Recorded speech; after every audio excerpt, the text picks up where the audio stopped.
ஹல்லேலூயா. கர்த்தருடைய பரிசுத்த நாமத்திற்கு மகிமை உண்டாவதாக. நாம் சர்ப்பத்தை குறித்து நாம் பார்த்துக் கொண்டு வருகின்றோம். தொடர்ச்சியாக இதுவரைக்கும் நாம் 3 பாகங்களை நாம் பார்த்திருக்கிறோம். முதலாவது பாகத்திலே சர்ப்பம் என்பது ஒரு ஊரும் பிராணி அல்ல, அது சபிக்கப்பட்ட பின்புதான் அது ஊரும் பிராணியாக மாற்றப்பட்ட என்பதையும், ஆண்டவர் உருவாக்கும் பொழுதே அந்த சர்ப்பத்தை 2 கால்களாலே மனிதனை போல நடக்கிறதான ஒரு மிருகமாக அதை உண்டாக்கினார் என்றும் முதலாம் பாகத்திலே நாம் அதை விரிவாக நாம் வேத ஆதாரத்தோடு நாம் பார்த்தோம். 2வது மற்றும் 3வது பாகத்திலே அந்த சர்ப்பமானது எப்படி பேசியது, இயற்கையாகவே அதற்கு பேசும் தன்மை இருந்ததா அல்லது சாத்தானின் ஆவி அதற்குள் வந்தபடினாலே தான் அது பேசுகிறேன் என்பதை நாம் விளக்கமாக பார்த்தோம். முடிவிலே வேத ஆதாரத்தோடு நாம் பார்த்த காரியம் என்னவென்றால், ஆண்டவர் உருவாக்கும் பொழுதே சர்ப்பத்தை பேசுகின்ற ஒரு மிருகமாக உருவாக்க என்று நாம் பார்த்தோம். இதுவரைக்கும் நாம் 3 பாகங்களை பார்த்திருக்கிறோம். இன்றைக்கு 4வது பாகம். இந்த 4வது பாகத்திலே சர்ப்பம் பேசின உடனே ஏவாள் அதை எப்படி ஏற்றுக்கொண்டார், சர்ப்பம் சொன்ன காரியத்தை ஏவாள் எப்படி உடனே அதை ஏற்றுக்கொண்டார். நான் சர்ப்பம் பேசுகிறேன், ஆதியாகமம் 3:1 சொல்லப்பட்ட சர்ப்பம் பேசுகிறேன். நான் சொன்ன உடனே எப்படி ஏவாள் அதை ஏற்றுக்கொண்டு என் பேச்சை கேட்டு அவர் அந்த பழத்தை புசித்தார் என்பதை நான் இன்றைக்கு நான் உங்களுக்கு வேத ஆதாரத்தோடு நான் உங்களுக்கு சொல்லுகிறேன். ஏனென்றால் இந்த விஷயத்திலே, இந்த சம்பவத்திலே சம்பந்தப்பட்ட ஆள் நான், இந்த விஷயத்திலே சம்பந்தப்பட்ட ஆள் நான். ஆதாம், ஏவாள், சர்ப்பம், சாத்தான், இந்த 4 பேரையும் அதிகமாக பாவத்தை செய்தது நான் தான். முதல் பாவத்தை செய்தது நான் தான். அதற்கு பின்புதான் ஆதாம் செய்தான். நான் சொல்வது சரீரத்திலே, ஆவியிலே அல்ல, நான் சொல்வது சரீரத்திலே. ஆனால் நான் சொல்லுகிறேன், இன்றைக்கு நான் சொன்ன உடனே ஏவாள் எப்படி அந்த பழத்தை, என் பேச்சை கேட்டு என் மீது நம்பிக்கை வைத்து எப்படி அவள் அந்த பழத்தை புசித்தாள் இன்றைய தினத்தில் நான் உங்களுக்கு விளக்குகிறேன் வேத ஆதாரத்தோடு. இதை கேட்டுக்கொண்டிருக்கிற அருமையான தேவனுடைய ஜனமே, நான் உங்களிடம் ஒரு கேள்வி கேட்கின்றேன், நீங்கள் அதற்கு பதில் சொல்லியாக வேண்டும். முன்பின் தெரியாத ஒரு நபர் உங்களிடம் வந்து எனக்கு ஒரு 50,000 ரூபாய் வேண்டும் என்றும் ஒரு மாதத்துக்குள் நான் அதை திருப்பி தருகிறேன் என்று கேட்டால் நீங்கள் தருவீர்களா? அல்லது நீங்கள் அறியாத ஒரு நபர் உங்களிடம் வந்து மல்டி லெவல் மார்க்கெட்டிங் என்ற ஒரு பிசினஸ் இருக்கிறது, அதிலே 50,000 ரூபாய் கட்டி சேர்ந்து விட்டால் மாதம் மாதம் நமக்கு 10,000 ரூபாய் ஈஸியாக நமக்கு வருமானம் வந்துவிடும் என்று சொன்னால் நீங்கள் அதை கேட்பீர்களா? அல்லது நீங்கள் அந்த பிசினஸை சேர்ந்தீர்களா? உங்களுக்கு அறிமுகம் இல்லாத நபர், இதுவரை நீங்கள் அவரை பார்த்ததே இல்லை, அவர் வந்து இப்படியாக சொன்னால் நீங்கள் அவரை நம்பி நீங்கள் அந்த பிசினஸ்ல சேர்வீர்களா? இந்த பிசினஸ் பற்றி நான் உங்களுக்கு சொல்ல கடமைப்பட்டிருக்கிறேன். ஒருவேளை நீங்கள் அகப்பட்டுக் கொண்டிருக்கலாம். எம்எல்எம் பிசினஸ் என்பது முதல்ல ஒருத்தர் சேருவாங்க. அந்த பிசினஸ் எப்படின்னா ஒருத்தர் சேர்த்து கொண்டே போகணும். அது முதலாவது சேர்ந்த நபர் என்ன பண்ணுவாரு, அவருக்கு தெரிந்த நபரை சேர்ப்பார். அந்த நபர் என்ன பண்ணுவாங்க, அவருக்கு தெரிந்த நபரை சேர்ப்பார்கள். இப்படியே அது செயின் மாதிரி போய் கொண்டிருக்கும். முதல்ல கொஞ்சம் கரெக்டா காசெல்லாம் கொடுப்பாங்க. இப்படியே இந்த பிசினஸ் நல்லா போய்கொண்டே இருக்கும் பொழுது என்ன ஆகலாம், நல்ல கோடிகளிலே பிசினஸ் போகும்போது என்ன பண்ணுவாங்க, பிசினஸ் மூடிவிட்டு எல்லா பணத்தையும் சுருட்டி கொண்டு ஓடி விடுவாங்க. இதுதான் அந்த எம்எல்எம் பிசினஸ். இதுல நிறைய வகை உண்டு. இப்போது நான் கேட்ட இந்த கேள்வி உங்களுக்கு புரிகின்றதா? உங்களுக்கு அறிமுகம் இல்லாத ஒரு உங்களுக்கு வந்து பணம் கட்ட நீங்கள் கொடுப்பீர்களா? சொல்லுங்கள், நீங்கள் பணம் கொடுப்பீர்களா? நாம் ஒருவரின் பேச்சை கேட்டு அதன்படி செயல்பட வேண்டும் என்றால் அந்த நபரை நான் நன்றாக அறிந்திருக்க வேண்டும். நிறைய நாட்கள் அல்லது நிறைய வருஷங்கள் நான் அவரோடு பழகியிருக்க வேண்டும். அவருடைய மதிப்பை நான் அறிந்திருக்க வேண்டும்.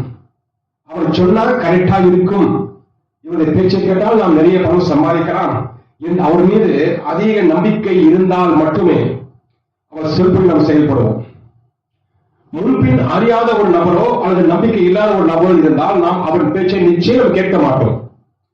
அதே போலதான் என் பேச்சை ஏவாள் கேட்டால் என்றால் நான் இதற்கு முன் அவருடன் பழகியிருக்கிறேன், பேசியிருக்கிறேன், நான் அவர்கள் நன்மதிப்பை பெற்றிருக்கிறேன். திடீரென்று நான் முதல் தடவை சென்று ஏவாளிடம் பேசினால் அவர் கேட்டிருப்பானோ? நிச்சயம் அவர் கேட்டிருக்க மாட்டார். நாங்கள் எல்லாம் ஒரே வயது உடையவர்கள். 6ஆம் நாளிலே நாங்கள் எல்லாம் உருவாக்கப்பட்டோம். அதனால நாங்கள் நல்ல ஒரு ஃப்ரெண்ட்ஸ் போல. ஏனென்றால் ஆதாமும் ஏவாளும் பேசுகிறவர்கள், நானும் பேசுகிறவன். அதனால் நாங்கள் 3 பேரும் நன்றாக நாங்கள் பேசி இருக்கிறோம், பழகி இருக்கிறோம். ஆதாமும் ஏவாளும் எத்தனையோ தடவை எனக்கு சில வேலையை கொடுத்திருக்கிறார்கள். அதை நான் சரியாக நான் செய்திருக்கிறேன். அவர்கள் பணம் வேண்டும் என்று சொன்ன உடனே நான் மரத்தில் ஏறி நான் பழங்களை பறித்து நான் கொடுத்திருக்கிறேன். நாங்கள் 3 அந்த பழத்தை உண்டு இருக்கிறோம். நான் சொல்வது சாதாரணமான ஒரு பழத்தை, மாம்பழத்தையோ அல்லது கொய்யா பழத்தை நான் சொல்லுகிறேன், வேறு பழத்தை அல்ல. ஆதாம் வெளியிலே போயிருக்கும் பொழுது, அதாவது ஆதாம் வெளியே போயிருக்கும் பொழுது நான் ஏவாவுடன் நன்றாக பேசியிருக்கிறேன், பழகியிருக்கிறேன். அவரின் மதிப்பை நான் பெற்றிருக்கிறேன். நான் ஏற்கனவே சொன்னது போல நான் மிகவும் ஷார்ப் மைண்ட் உள்ள ஒரு மனித மிருகம். ஒரு வேலையை கொடுத்தால் அதை நான் சீக்கிரத்திலே சரியாக நான் செய்து முடித்து விடுவேன். ஏனென்றால் நான் ஒரு மனிதனை போலவே இருப்பேன். இதை நான் உங்களுக்கு வேதத்திலிருந்து நான் உங்களுக்கு விளக்க ஆசைப்படுகிறேன். எதை எடுத்தாலும் வேதத்தின்படி நான் சொன்னால் நீங்கள் கேட்டுக்கொள்ளுங்கள், இல்லையா விட்டு விடுங்கள். நான் சொல்வது வேதத்தின்படி இருந்தால் ஏற்றுக்கொள்ள, விட்டு விடுங்கள். It's up to you. இது உங்கள் பொறுப்பு. நான் சொல்வது வேதத்தில் இருந்தால் ஏற்றுக்கொள்ளுங்கள். ஓகே, சரிங்களா?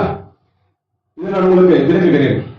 தேவன் மனிதனை உண்டாக்கி ஏதேன் தோட்டத்திலே கொண்டு வந்து சகலத்தையும் ஆண்டு கொள்ளுங்கள் என்று அதிகாரம் கொடுத்து சில கட்டளையும் அவர்களுக்கு கொடுத்தார். மனிதன் பாவம் செய்த பொழுது தேவன் கிருபையாய் அவர்களை மன்னித்து பாவத்தின் சம்பளம் மரணம் என்று வேதம் சொல்லுகிறது. ஆனால் அவர்களை உடனே கொண்டு போடாமல் தோட்டத்தில் இருந்து வெளியே துரத்து விட்டார். அவர்கள் பாவம் செய்த சரீரத்தை பயன்படுத்துமாறு அவர்கள் வெளியே துரத்து விட்டார். ஒரு சரீரத்தை நீ பயன்படுத்தினால் நீ ஜீவ விருட்சத்துக்கு நீ போகலாம் என வசனம் அப்படித்தான் சொல்கிறது. அவங்க எடுத்த மண்ணை பயன்படுத்த அவர்களே ஏதேன் தோட்டத்தில் அவங்க வெளியே அனுப்பினார்கள். அந்த சரீரம் இப்பொழுது பயன்படுத்தப்பட வேண்டும். ஏனென்றால் கண்களின் இச்சை, ஜீவனத்தின் பெருமை, மாம்ச இச்சை, இந்த 3 இங்கே ஏதேன் தோட்டத்திலே உண்டானது. இவற்றிலிருந்து நீ விடுபட்டு இவற்றை நீ மேற்கொண்டாதான் நீ ஜீவ விருட்சத்தை நீ அடைய முடியும் என்று அந்த சரீரத்தை பயன்படுத்த அவர்களை ஆண்டவர் வெளியே துரத்தி விட்டார். இப்படியாக மனுக்குலம் பெருக துவங்கி பூமியை நிரப்ப ஆரம்பித்து கூடவே பாவங்களும் தேவனுக்கு பிரியமில்லாத காரியங்களும் உலகத்திலே நடந்து கொண்டு வந்தன. ஒரு டெம்பரவரி தீர்வாக மனிதன் பாவம் செய்தால் இவனுக்கு பதிலாக ஒரு ஆடு கொல்லப்பட்டு ரத்தம் சிந்தியதால் மன்னிப்பை மனுக்குலம் பெற்று வந்தது. ஆனாலும் அவனுக்கு மனம் திரும்ப அவனுக்கு மனமில்லை. மறுபடியும் பாவம் செய்து ஆட்டை அவன் பலியிடுகிறான். இப்படியாக அவன் தொடர்ந்து கொண்டே வந்தது. அவனுடைய பாவம் தொடர்ந்து கொண்டே அவனுடைய பாவத்தை நிவர்த்தி செய்ய முடியவில்லை. ஒரு வருஷம் பாவம் செய்யறான், ஆட்டை போய் பலி செலுத்துறான். மறு வருஷம் பாவம் செய்யறான், மறு வருஷம் போய் பலி செலுத்தான். இப்படி பாவம் செய்து பலி செலுத்திக் கொண்டே அவனுடைய பாவத்திற்கு பரிகாரம் இல்லாமல் அவன் வாழ்ந்து கொண்டு வந்தான். இவரே 10:4 இப்படியாக வேதம் எழுதப்பட்டிருக்கிறது. அல்லாமலும் காலை வெள்ளாட்டுக்கடா இவனுடைய ரத்தம் பாவங்களை நிவர்த்தி செய்ய மாட்டாதே என்று வேதம் குறிப்பிடுகின்றது. அப்படி என்றால் மனிதனுடைய பாவத்தை நிவர்த்தி செய்ய வேண்டும் என்றால் இதைவிட ஒரு மேலான பலியை செலுத்த வேண்டும். பலியாகும் ஜீவன் அல்லது ஒரு சரீரம் படைப்புகளிலே உயர்ந்த படைப்பாகிய அவன் மனிதனை போலவே அது இருக்க வேண்டும். மனிதன் எப்படி மாம்சத்தையும் ரத்தத்தையும் உடையவனாக இருக்கிறபடியாலே அந்த பலியும் மாம்சமாகவும் ரத்தமாகவும் இருக்க வேண்டும். அப்பொழுதுதான் மனிதன் பாவத்திற்கு ஒரு நிவர்த்தி கிடைக்கும். ஏனென்றால் இப்பொழுது மனுஷன் தேவசாயலா இருந்து மனுஷ செயலா மாறிவிட்டான். நமக்கு தெரியும் மனுஷன் எப்படி இருப்பான்னு நமக்கு தெரியும். அந்த மனுஷன் செய்கிற பாவத்திற்கு ஒரு 4 காலில் நடக்கிற ஆட்டுக்குட்டி பலி செலுத்துவதால் அந்த பாவம் நிவர்த்தி செய்ய முடியாது என்று வேதம் சொல்கிறது, பரிசுத்த வேதம் சொல்கிறது. ஆனால் அந்த மனிதனின் பாவத்தை நிவர்த்தி செய்ய வேண்டும் என்றால் ஒரு மனிதன் கொல்லப்பட வேண்டும். அதே போல ஒரு மனிதன் ரத்தம் சிந்தியாக வேண்டும். எப்படி ஒரு பிள்ளை செய்த தவற்றுக்கு தகப்பன் தண்டனை அனுபவிக்கிறாரோ அப்படியே ஒரு மனிதன் செய்கிற பாவத்திற்கு அதே போல சரீரத்துடைய மாம்சத்தையும் ரத்தத்தையும் ஒரு மனிதன் அந்த மனிதனுக்காக ரத்தம் சிந்தப்பட வேண்டும். கண்ணுக்கு கண், பல்லுக்கு பல், ஜீவனுக்கு ஜீவன், சேதத்துக்கு சேதம். அதுதான் நியாயப்பிரமாணம், பழைய ஏற்பாடு. ஆனால் ஒரு மனிதனுக்கு இன்னொரு மனிதன் நாம் ரத்தம் சிந்தினால் அவனும் பாவத்தில் பிறந்தவன், அவனும் பாவம் செய்கிறவன், அவன் பரிசுத்தம் இல்லாதவன். ஒரு மனிதனுக்கு இன்னொரு மனிதன் ரத்தம் சிந்தினாலும் அதை நிவர்த்தி செய்ய முடியாது, மாட்டாது. ஏனால் இவனும் பாவத்தில் பிறந்தவன், பாவம் செய்கிறவன், ஸ்திரியோடு சயனிக்கிறவன். ஒரு ஸ்திரியோடு சயனிக்கிறவன் இன்னொரு ஸ்திரியோடு சயனிக்கிறவனை காப்பாற்ற முடியாது. இவன் ரத்தம் பரிசுத்தமாக இருக்க வேண்டும். ஸ்திரீனிடத்தில் இவன் சேராத இருக்க வேண்டும். ஸ்திரீக்கும் இவனுக்கும் சம்மதம் இருக்கக்கூடாது. தாயின் தகப்போடு சேர்ந்து அந்த மனிதன் பிரிந்திருக்க கூடாது. அவன் பரிசுத்தமாய் இருக்க வேண்டும். இப்படி யாராவது இருக்க முடியுமா மனுக்குலத்துல? இல்ல இல்ல. அதனாலதான் நம் ஆண்டவராக இயேசு கிறிஸ்து, ஆம் எனக்கும் ஒரு ஆண்டவர் தான், என்னை உண்டாக்கிறார் அல்லவா, நான் பாவம் செய்தேன், நான் ஒத்துக்கொள்கிறேன், நான் பாவம் செய்தேன் ஒத்துக்கொள்கிறேன், ஆனால் எனக்கும் ஒரு ஆண்டவர் தானே, ஆனால் நான் அவருக்கு துரோகம் செய்தேன், நான் துரோகம் செய்து இப்பொழுது நான் மனம் வருந்துகிறேன். இதனால்தான் நம் ஆண்டவராக இயேசு கிறிஸ்து ஸ்திரீயிடத்தில் பிறந்தால் தாயின் தகப்போடு சேர்ந்து பிறக்கவில்லை, அவர் ஸ்திரீயோடு சயனிக்கவில்லை, பரிசுத்தமாய் வாழ்ந்து பிதா கொடுத்த கட்டளை அவர் நிறைவேற்றி இன்றைக்கு அவர் போய் உட்கார்ந்து கொண்டிருக்கிறார் பிதா வலது பக்கத்திலே. 1 பேதுரு 4:22 சொல்லப்பட்டது பிரகாரமாக.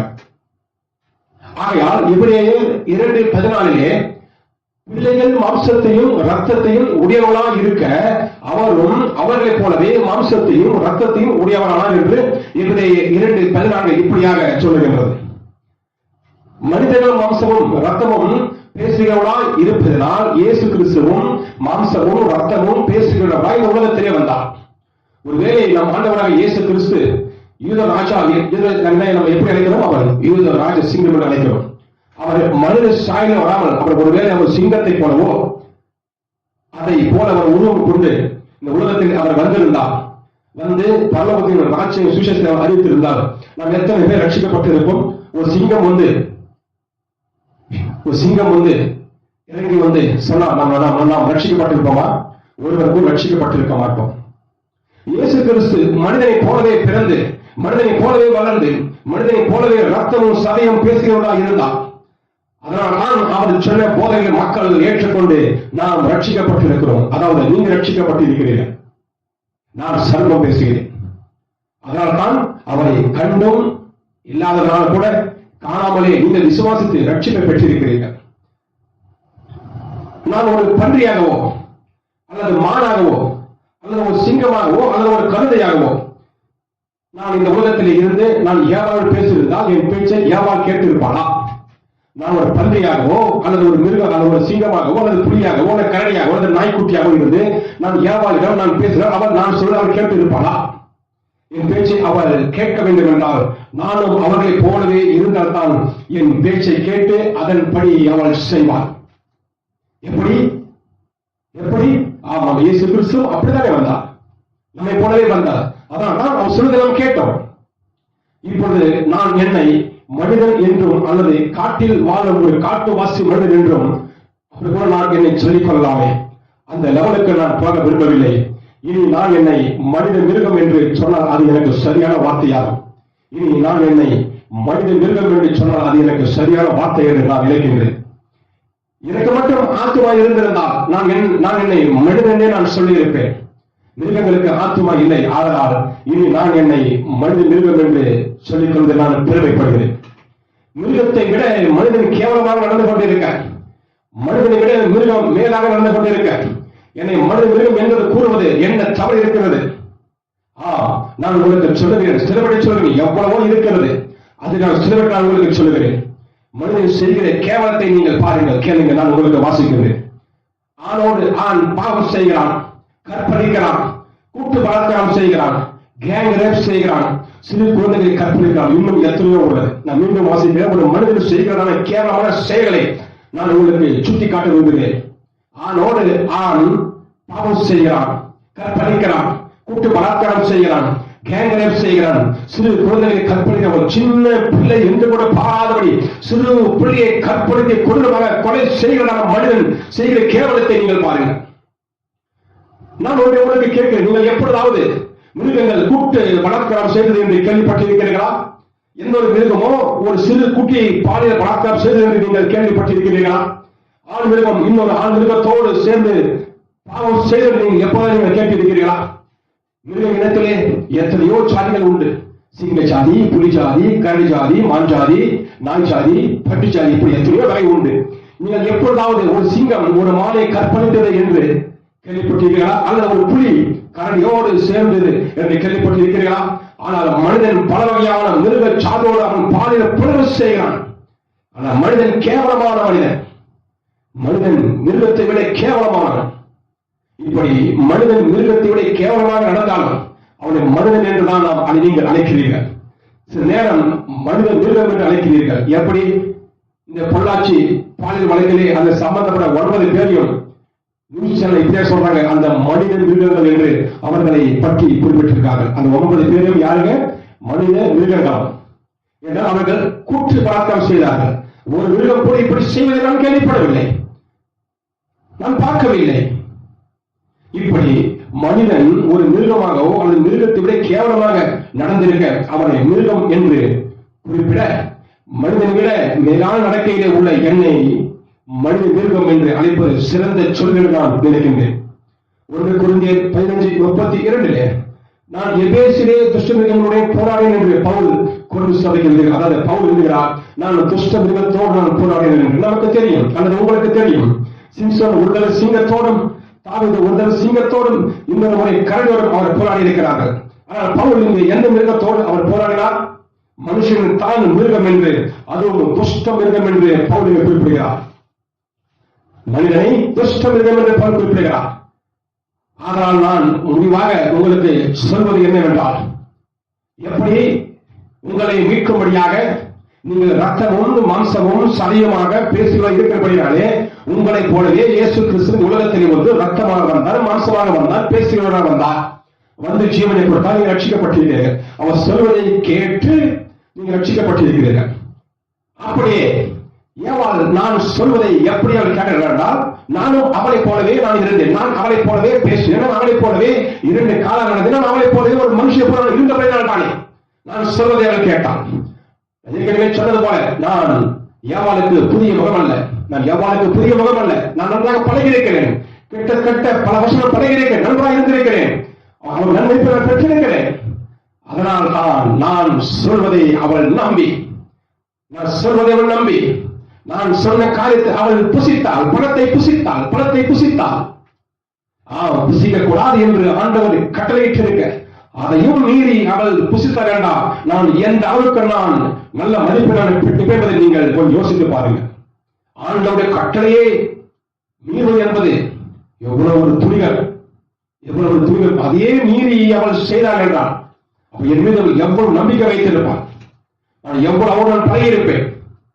ஆதலால் நான் சொல்லுவது என்னவெனில், ஏவாளும் ஆதாமும் எப்படி மாம்சமாக ரத்தமாக 2 காலம் நடந்தவர்களாக பேசுவது இருந்தால், அப்படியே நானும் 2 காலம் நடக்கின்ற ஒரு மனித மிருகம், பேசுகிற ஒரு மிருகம். நான் அவளை போல இருப்பேன், ஆன்சமா இருப்பேன், அழகாக இருப்பேன்.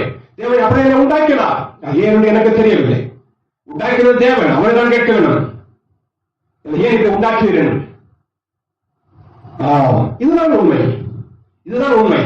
நான் சொன்ன இந்த காலத்தில் நீங்கள் யோசிக்க வேண்டும், யோசிக்க வேண்டும், யோசித்து பார்க்க வேண்டும்.